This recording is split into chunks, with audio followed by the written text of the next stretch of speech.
اللہ اکبر۔ بسم اللہ الرحمن الرحیم۔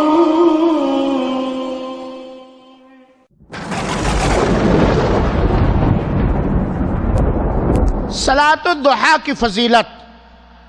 ایک نماز ہے جو نفلی نماز ہے،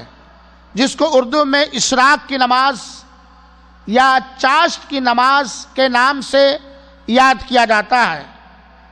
اللہ کے رسول اکرم صلی اللہ علیہ وسلم نے صلاۃ فجر کی فضیلت کے بارے میں فرمایا، لمبی حدیث ہے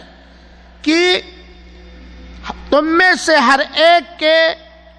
اوپر اس کے بدن میں موجود ہر جوڑ کے حساب سے صدقہ ہے،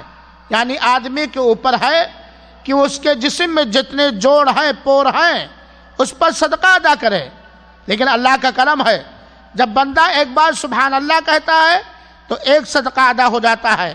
جب بندہ ایک بار الحمدللہ کہتا ہے تو ایک صدقہ ادا ہو جاتا ہے، جب بندہ لا الہ الا اللہ کہتا ہے تو صدقہ ادا ہوتا ہے، جب بندہ اللہ اکبر کہتا ہے تو ایک صدقہ ادا ہوتا ہے۔ بھلائی کا حکم دینا اور برائی سے روکنا یہ صدقہ ہے،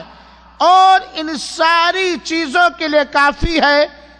چاشت کی 2 رکعت نماز کی ادائیگی، اور یہ صحیح مسلم کی روایت ہے۔ یعنی اگر کوئی شخص سورج نکلنے کے 15 منٹ بعد سے لے کر کے ظہر کا وقت ہونے سے 15 منٹ پہلے تک چاشت کی نماز کی نیت سے، اشراق کی نماز کی نیت سے، صلاۃ الضحیٰ کی نیت سے صرف 2 رکعت پڑھ لے تو اس کے بدن پہ جتنا صدقہ ہر جوڑ کے بدلے ہے وہ سارا کا سارا ادا ہو جائے گا۔